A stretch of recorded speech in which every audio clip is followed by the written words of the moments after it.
The city of Vienna slept under a blanket of winter frost, its cobblestone streets glistening under the pale glow of street lamps. The Danube flowed silently, carrying with it the secrets of 1,000 stories. But in a dimly lit cafe tucked away in a quiet corner of the city, two strangers were about to weave a tale that would unravel their hearts and rewrite their destinies. Emma, a sharp-tongued journalist with a reputation for chasing the truth, sat across from Liam, a brooding musician whose soul seemed as heavy as the notes he played. The air between them was thick with unspoken tension, the kind that precedes a storm. Emma slid a contract across the table, her fingers trembling ever so slightly. "Sign this," she said, her voice steady despite the chaos in her mind. "And we'll give them a love story so convincing, no one will question it." Liam's pen hovered over the paper, his dark eyes flickering with a mix of desperation and doubt. He was drowning in debt, in regret, in the weight of a life that had spiraled out of control. This contract was his lifeline, but it came at a cost. What began as a transaction, a cold and calculated scheme, would soon bleed into something neither of them could control. The ink met the paper, sealing their fates. And so, the lie began. Their scheme was simple, at least on paper. Emma would date Liam to spite her ex, a billionaire media mogul who had never quite let her go. He was a man obsessed with power, with control, with the idea that Emma was his to reclaim. Liam, on the other hand, needed a wealthy partner to inherit his late father's estate, a fortune tied to a clause that demanded he prove himself worthy of the family name. Together they would craft a love story so dazzling, so believable, that no one would dare question its authenticity. But rules were etched in ink, a stark reminder that this was nothing more than a performance. No feelings. No secrets. No touching, unless watched. They rehearsed their roles like actors preparing for the stage, laughing too loudly at each other's jokes, brushing hands for the paparazzi, crafting Instagram captions dripping with faux passion. Yet, in the quiet moments between takes, their eyes betrayed a flicker of doubt. Emma would catch Liam staring at her when he thought she wasn't looking, his gaze lingering a second too long. Liam would notice the way Emma's voice softened when she spoke to him, the way her laughter seemed just a little too real. But they pushed those thoughts aside, burying them beneath layers of denial. After all, this was just a game. A means to an end. Nothing more. By week 2, the act grew perilously intimate. The lines between fiction and reality began to blur, like ink bleeding into water. At a charity gala hosted by Emma's ex, the tension reached its peak. The room was a glittering sea of wealth and power, but Emma felt like a stranger in her own skin. Her ex cornered her, his breath hot with whiskey and malice. "You think this busker can replace me?" he sneered, his voice dripping with contempt. Emma's heart raced, but before she could respond, Liam appeared at her side, his presence a shield against the storm. "Trust me," he whispered, his voice low and urgent. And then, in a move that left her breathless, he pulled her close and kissed her, a performance so visceral, so raw, that Emma's knees buckled beneath her. The room erupted in applause, but all Emma could hear was the pounding of her own heart. Later, alone in her apartment, she scrubbed her lips raw, replaying the heat of his mouth, the way his hands had felt against her skin. It meant nothing, she lied to the mirror, her reflection staring back at her with eyes full of doubt. But deep down, she knew the truth. The kiss had changed everything. Liam's piano compositions turned restless, mirroring the chaos in his mind. He wrote a melody he called her Phantom Touch, a haunting refrain that looped endlessly as he traced the ghost of Emma's perfume on his collar. The notes were heavy with longing, with a desire he couldn't name. One midnight, drunk on bourbon and the weight of his own emotions, he texted her, "Meet me. The contract needs revisions." Emma arrived at his apartment, frost clinging to her hair, to find him sitting at the piano, his fingers dancing over the keys. The melody he played was unlike anything she had ever heard, raw, aching, beautiful. "We're in trouble," he said, his voice cracking under the weight of his confession. The piano keys trembled beneath his touch, the music swelling to a crescendo before fading into silence. Emma stood frozen, her heart pounding in her chest. She wanted to deny it, to laugh it off, to remind him of the rules they had agreed upon. But the look in his eyes stopped her. It was a look that spoke of vulnerability, of fear, of something far deeper than either of them had anticipated. Their first fight erupted in a storm of anger and desperation. Emma discovered that Liam's inheritance required more than just a fake romance, it required marriage. "You lied," she screamed, her voice echoing through the empty apartment. She hurled a vase across the room, the sound of shattering glass punctuating her rage. Liam caught her wrist, his grip firm but gentle, his chest heaving with the weight of his own emotions. "You think I want this?" he shouted back, his voice raw with frustration. "To need you to feel this. This thing that I can't control." The air between them thickened, charged with a tension that was impossible to ignore. For a heartbeat, their lips nearly collided, raw, angry, hungry. But Emma pulled away, her breath coming in ragged gasps. "This isn't part of the deal," she whispered, her voice trembling. And then she fled, leaving Liam standing amidst the wreckage of their carefully constructed lie. The contract lay in tatters on the floor, its fragments fluttering like confetti in the silence. A week of silence stretched between them, heavy and unyielding. Emma buried herself in work, deleting Liam's calls before they could even ring through. Her inbox overflowed with emails from her ex, each one a venomous reminder of the life she had left behind. She told herself it was better this way, cleaner, simpler. But the truth was, she couldn't stop thinking about him. The way his hands had felt on her skin, the way his voice had cracked when he said, "We're in trouble." It haunted her, a ghost she couldn't exorcise. Meanwhile, Liam played sold-out concerts, his music darker, more intense than ever before. He dedicated songs to E, anonymous, aching, a secret only he understood. The crowds cheered, but their applause felt hollow, a poor substitute for the one thing he truly wanted. Then, the bombshell dropped. A tabloid headline screamed fraudulent love. Photos of Liam's lawyer exiting Emma's office flooded the internet, accompanied by leaked excerpts from their contract.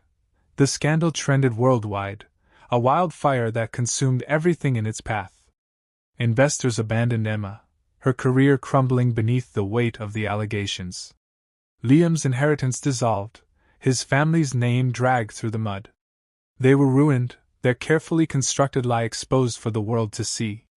But as the world burned around them, Emma found herself dialing his number, her fingers trembling. "Meet me," she said, her voice barely above a whisper.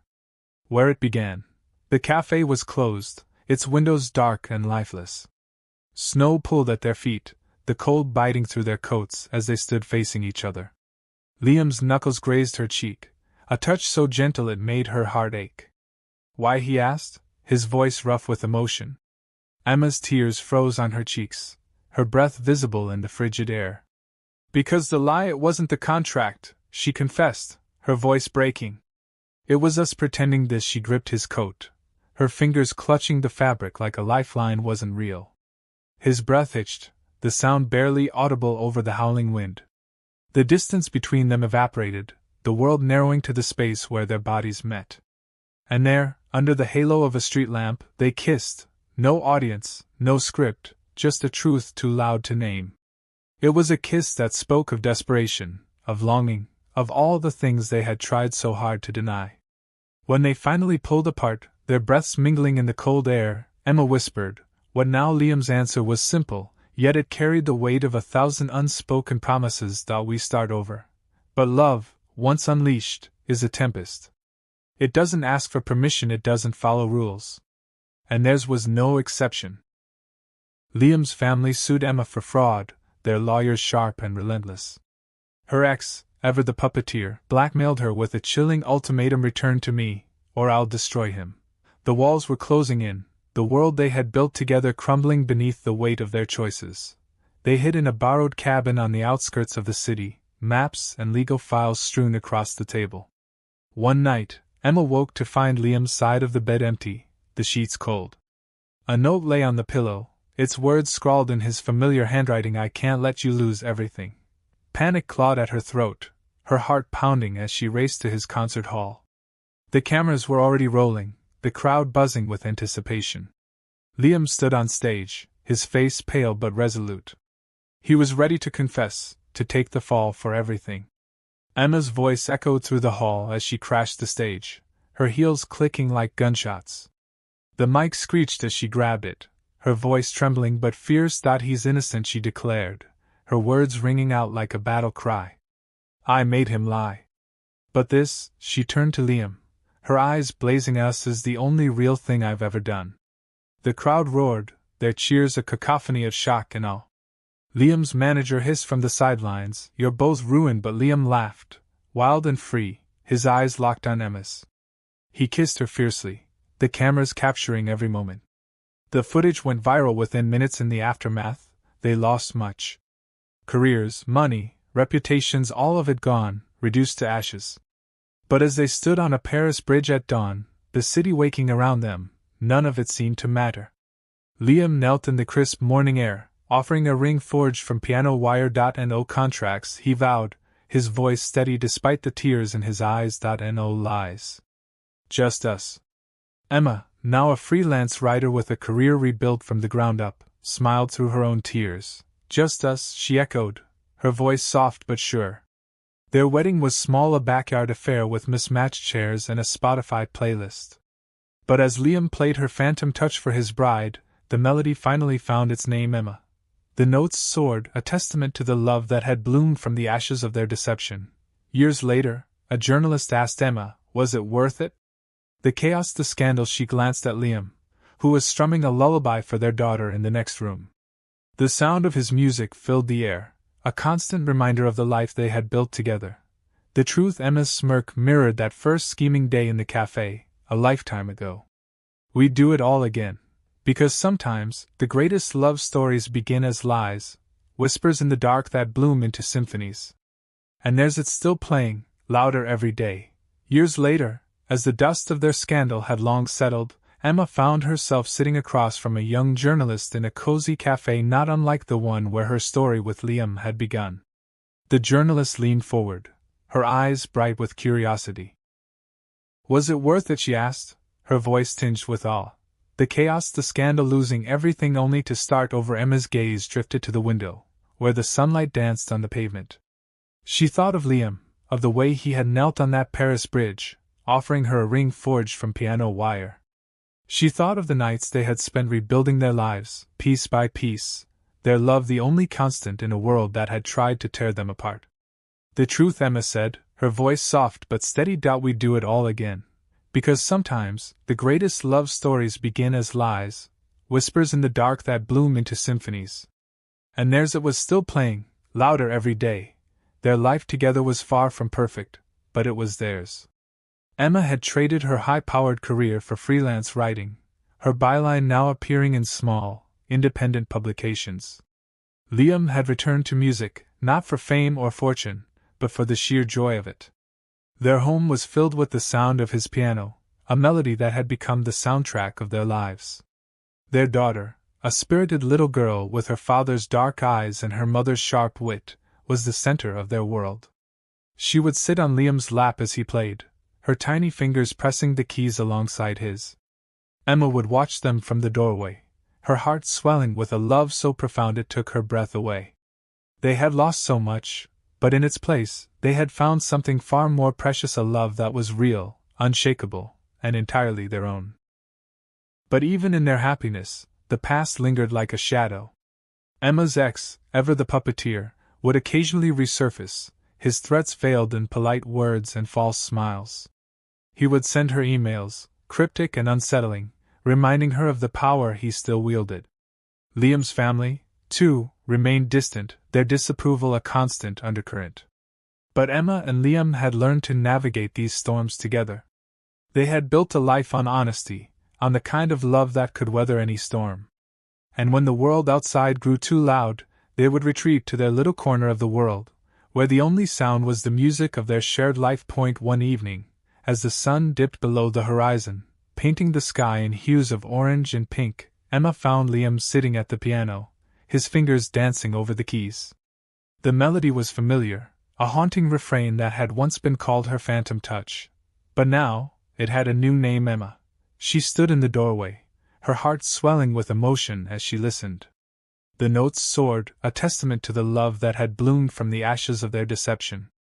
When the last note faded into the silence, Liam turned to her, his eyes soft with love. "You're my forever," he said, his voice barely above a whisper. Emma crossed the room, her hand finding his. "And you're mine," she replied, her voice steady despite the tears in her eyes. As the years passed, their story became legend, a tale of love born from deception, of two people who had found each other in the most unlikely of ways. They were asked to speak at events, to share their story with the world. But they always declined. Their love was theirs, a private symphony that needed no audience. And as they stood on the Paris bridge where Liam had proposed, their daughter between them, they knew that their story was far from over. It was still playing, louder every day, a melody that would echo through the ages. Because sometimes, the greatest love stories begin as lies whispers in the dark that bloom into symphonies. And theirs it was a masterpiece.